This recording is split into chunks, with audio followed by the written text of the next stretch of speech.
Ride out with me. Ride out and meet them. For death and glory. Yes! Let this be the hour when we draw swords together.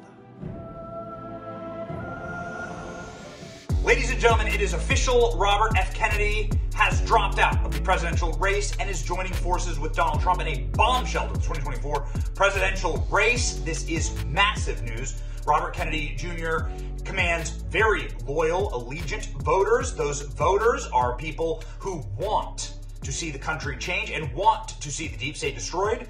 And a new political party effectively is being made right now before our very eyes. Of course, Kennedy comes from a storied Democrat legacy family with the most famous name in all of Democrat politics, arguably. Robert F. Kennedy, his father ran for president, his uncle was president. Both of them were killed under very suspicious circumstances, and the Kennedys have not trusted the government since. Robert F. Kennedy is an independent. He's somebody who was a Democrat, and he's somebody who's joined forces with President Trump to change the country. An amazing moment here is Robert F. Kennedy announcing this just seconds ago. Contrast during the 16 months since I declared, ABC, NBC, CBS, MSNBC, and CNN combined gave only 2 live interviews from me. Those networks instead ran a continuous deluge of hit pieces with inaccurate, often vile, pejoratives and defamatory smears. Some of those same networks and colluded with the DNC to keep me off the debate stage. Representatives of those networks are in this room right now, and I'll just take a moment to ask you to consider the many ways that your institutions have abdicated this really sacred responsibility, the duty of a free press to safeguard democracy and to challenge always the party in power. Instead of maintaining that posture of fear, skepticism toward authority, your institutions have made themselves government mouthpieces and stenographers for the organs of power. You didn't alone cause the devolution of American democracy, but you could have prevented it. The Democratic Party's censorship of social media was even more of a naked exercise of executive power.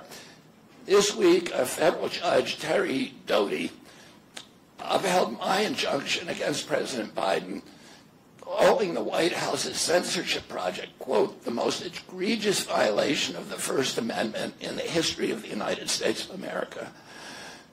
Doty's previous 155-page decision details how just 37 hours after he took the oath of office, swearing to uphold the Constitution, President Biden and his White House opened up a portal and then invited the CIA, the FBI, CISA, which is a censorship agency, it's the center of the censorship industrial complex, DHS, the IRS, and other agencies to censor me and other political dissidents on social media.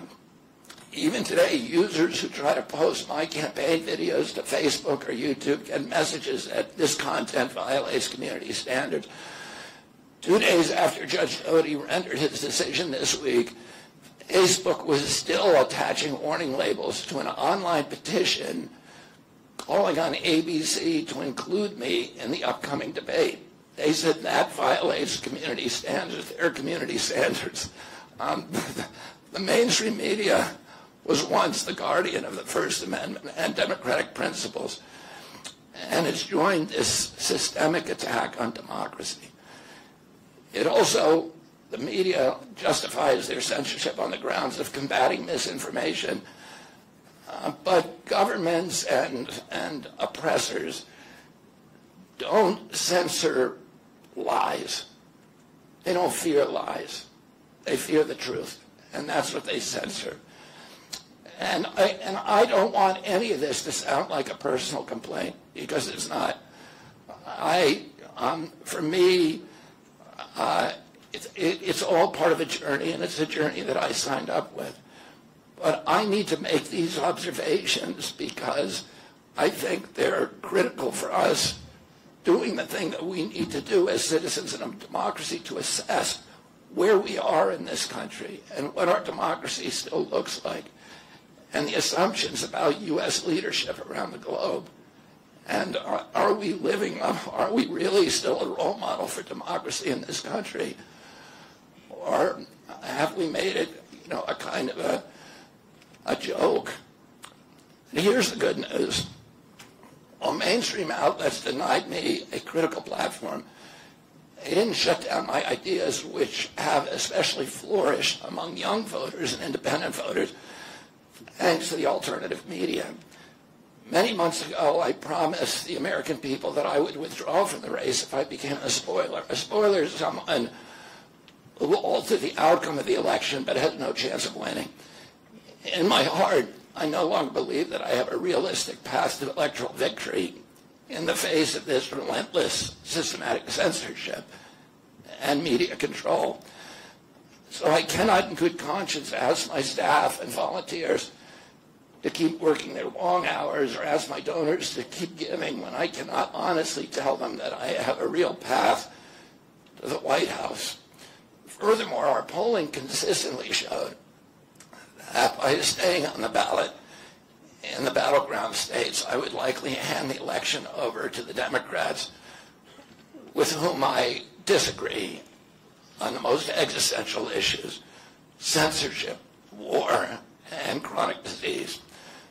Oh, I want everyone to know that I am not terminating my campaign. I am simply suspending it and not ending it. My name will remain on the ballot in most states. If you live in a blue state, you can vote for me without harming or helping President Trump or Vice President Harris. In red states, the same will apply. I encourage you to vote for me. And if enough of you do vote for me, and neither of the major party candidates win 270 votes, which is quite possible. In fact, today our polling shows them tying at 269 to 269. And I could conceivably still end up in the White House in a contingent election. But in about 10 battleground states where my presence would be a spoiler, I'm going to remove my name. And I've already started that process and urge voters not to vote for me. It's with a sense of victory and not defeat that I'm suspending my campaign activities. Not only did we do the impossible by collecting 1 million signatures, we changed the national political conversation forever.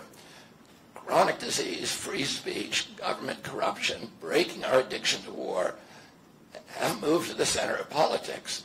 I can say to all who have worked so hard in the last year and a half, thank you for a job well done. 3 great causes drove me to enter this race in the first place, primarily. And these are the principal causes that persuaded me to leave the Democratic Party and run as an independent. And now to throw my support to President Trump. The causes were free speech, the war in Ukraine, and the war on our children.